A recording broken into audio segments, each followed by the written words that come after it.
ભાવનગરમાં બોમ્બની ધમકી મળી આવતા ચકચાર. ભાવનગર પોસ્ટ ઓફિસની પાસપોર્ટ વિભાગને બોમ્બથી ઉડાવી દેવાની મળી ધમકી. ભાવનગર પોસ્ટ ઓફિસના પાસપોર્ટ વિભાગે ઈમેલ કરી ઉડાવી દેવાની મળી ધમકી.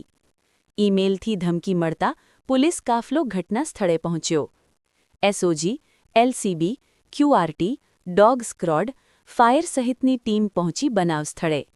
પોલીસ દ્વારા હાલ તાત્કાલિક તપાસનો દોર શરૂ કરેલ. સ્થાનિક રસ્તાઓને ડિવાઇડ કરી રસ્તાઓ બંધ કરાવવામાં આવ્યા. પોસ્ટ ઓફિસની પાસપોર્ટ વિભાગને ઉડાવી દેવાની ધમકી મળતા લોકોમાં ચર્ચા.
સાહેબની સૂચના મુજબ એસપી સાહેબની સૂચના મુજબ ભાવનગર પોસ્ટ ઓફિસ અને બાજુનું પાર્સલ ઓફિસ તમામ બીડીએસ ટીમ સાથે અને ડોક્ટર સાથે ચેકિંગ કરેલ છે.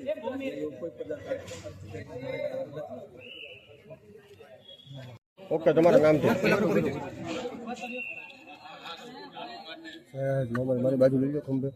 ઋષિકેશભાઈ, શું કહેશો? આજે પોસ્ટમાં મેલ દ્વારા ધમકી મળી હતી બોમ્બ પોસ્ટ ઓફિસને ઉડાડવા?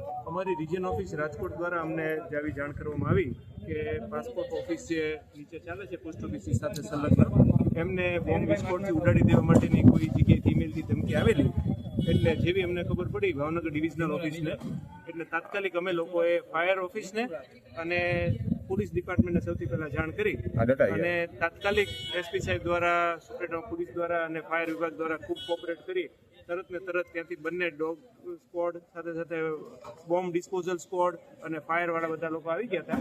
અત્યારે બંને બિલ્ડિંગ જેટલી છે એ અમે પહેલાં જેવા મેસેજ મળેલા તરત ખાલી કરાવી નાખેલી. ત્યારબાદ પોલીસે પણ આવીને ચેક કર્યું છે, જેની અંદર કોઈ પણ વાંધાજનક વસ્તુ મળી આવેલ નથી. તે ગ્રાઉન્ડ ફ્લોર પાર્કિંગથી લઈ અને પબ્લિક પ્રિમાઇસીસ, પોસ્ટ ઓફિસનો તમામ ભાગ અને અગાસી સુધી અને તેમજ ગ્રાઉન્ડ ફ્લોરની અંદર બધી વસ્તુઓ ચેક કરેલ છે. કોઈ વાંધાજનક વસ્તુ મળી આવેલ ધમકી એવી રીતે મળી કે પાસપોર્ટ ઓફિસને બોમ્બ વિસ્ફોટથી ઉડાડી દેવામાં આવશે એવું અમારી ઉપરી ઓફિસે અમને જાણ કરી. એટલે આપણે ત્યાં પણ પાસપોર્ટ ઓફિસ છે એટલે અમે એને તાત્કાલિક ખાલી કરેલ. તમને કોઈ આવા પ્રકારનો મેલ આવ્યો છે કે નથી? અમને અમારી ઉપરની ઓફિસે જાણ કરી એટલે અમારી ફરજમાં આવે છે કે અમારે આ ડાયરેક્ટ નથી મળ્યું. અમને ભાવનગર ડિવિઝન ઓફિસને અમારી ઓફિસે અમને જાણ કરી કે ખાલી કરાવી છે. અમારે એના તાત્કાલિક પગલાં લીધેલ છે અને આ મીડિયા કર્મીનો ખૂબ ખૂબ આભાર નોંધ લીધી.